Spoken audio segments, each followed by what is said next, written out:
Hi, it's Lori and welcome to your 2-minute tip. Today what we're going to do is we're going to talk about what an appraisal actually means. We talked about it in a previous video about those three main contingencies, and that second one I talked about was an appraisal. Well, what exactly is an appraisal? An appraisal is essentially when someone comes in and gives you a fair market value for the home. So an appraiser is going to come in from the bank and they're going to look at that home and compare it to recently sold homes in the neighborhood. They want to make sure that your value, what you're going to purchase this house for, is what we're seeing as a consensus around that neighborhood based off of the specs of bedrooms, bathrooms, square foot, and everything like that. So essentially what this means is that if you're buying a house for, let's say, $800,000, that's great. You're gonna put your 20% down, the bank's gonna give you that remaining loan. Well, what they wanna do is protect themselves because let's say in a couple months, you might lose your job and you're unable to make that mortgage payment.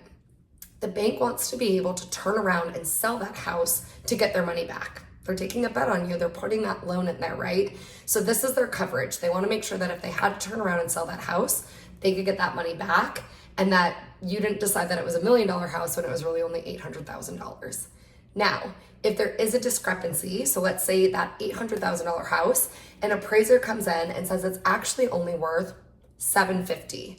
We've got a $50,000 gap. So what are we going to do with that? Well, there's a little bit of options.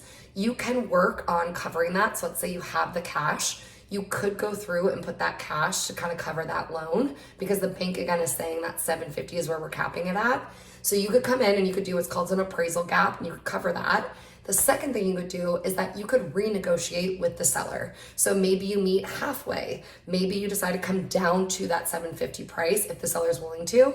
But with that, if the appraisal is still in a contingency, you're still within that time frame, you do have the ability to back out. So that's your appraisal contingency. It's a big one, but you want to make sure that that house is always at a good market value.